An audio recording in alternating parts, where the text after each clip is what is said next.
আসসালামু আলাইকুম। সেনাপ্রধান জেনারেল ওয়াকারুজ্জামানের এক বক্তব্যের পরেই সরকারের পায়ের তলা থেকে মাটি সরে যাচ্ছিল, এটি সরকারই তার আচরণের মধ্য দিয়ে আমাদের সামনে স্পষ্ট করেছে।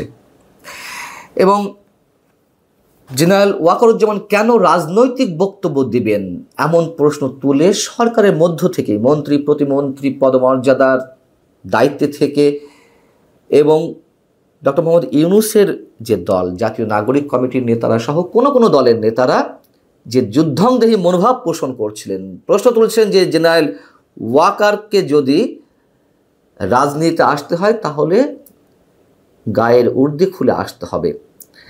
এমন একটা অবস্থায় অনেকের মনে প্রশ্ন যে কী হতে যাচ্ছে, কোনো চমক আসতে যাচ্ছে কিনা। হাওয়া যেহেতু প্রতিনিয়ত বদলাচ্ছে, কেউ স্পষ্ট করে বলতে পারেন না যে কি হতে যাচ্ছে। তবে এমন সব প্রশ্নের মধ্য দিয়ে আমরা সবশেষ সোমবার ক্যান্টনমেন্টে সেনাপ্রধান জেনারেল ওয়াকারুজ্জামানের সঙ্গে জামাতের শীর্ষ নেতাদের যে বৈঠক, তার মধ্য দিয়ে আমরা বলতে পারি কিছু একটা হচ্ছে, এবং এই কথা আমি সবসময় বলে আসছি।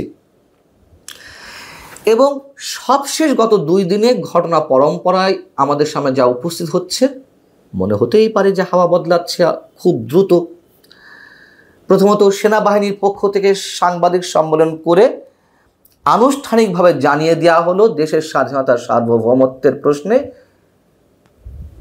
বাংলাদেশ সেনাবাহিনী কারোর সাথে কোনো আপোষ করবে না, এবং করিডোরের ক্ষেত্রে তারা স্পষ্ট জানিয়ে দিল এটি তারা কোনোভাবেই মানবে না।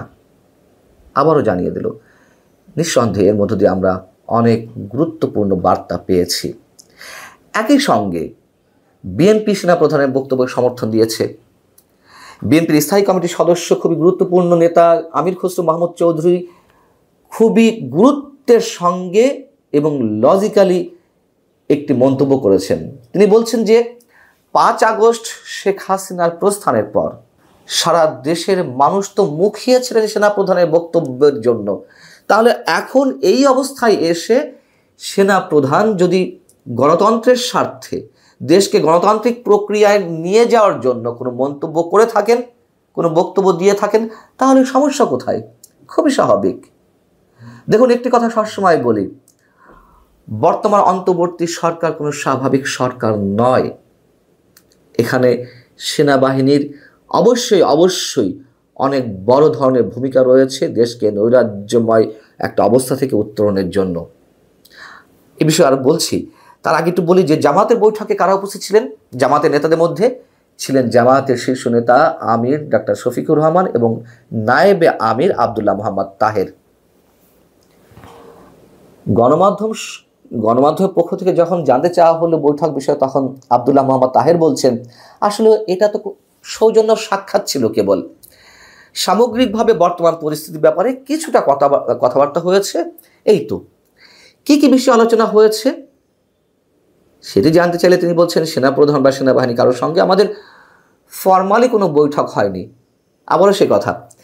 এখন নির্বাচন বা রাজনৈতিক কোনো বিষয় আলোচনা হয়েছে কিনা সেই প্রশ্নের জবাবে তিনি বলছেন যতটুকু বলেছি এর বেশি কিছু বলতে পারবো না।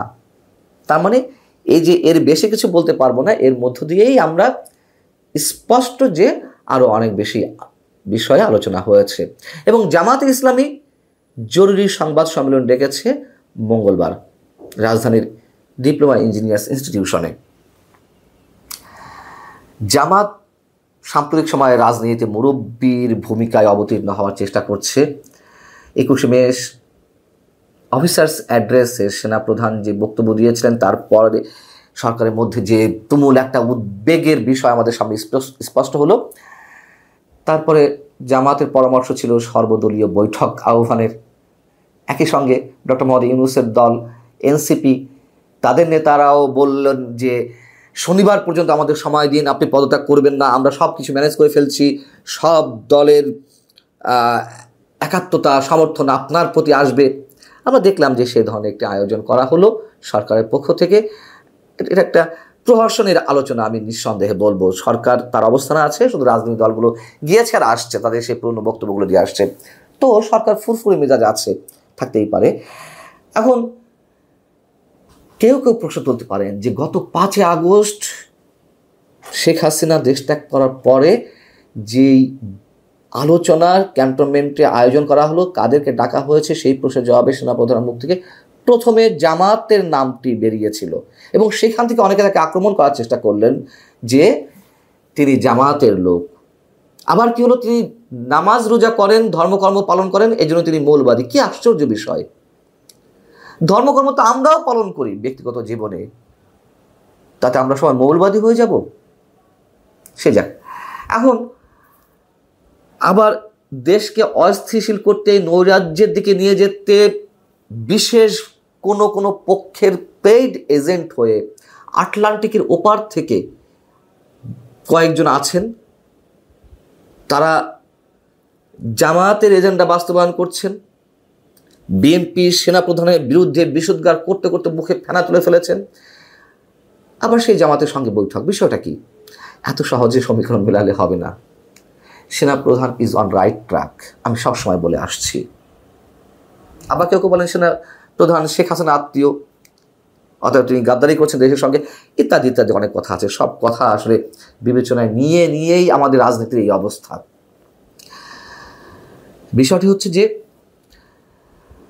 সেনাপ্রধান অবশ্যই তার ভূমিকা পালন করবেন।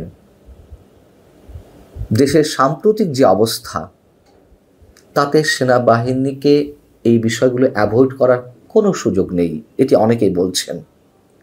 এর আগে আমরা দেখেছি যে দেশটাকে কেউ কেউ নিজের বাপের মনে করেছেন, এখন এই অবস্থায় এসেও কেউ কেউ তাদের নিজেদের বাপের বলে মনে করছেন। দেশটা কারো বাপের নয়।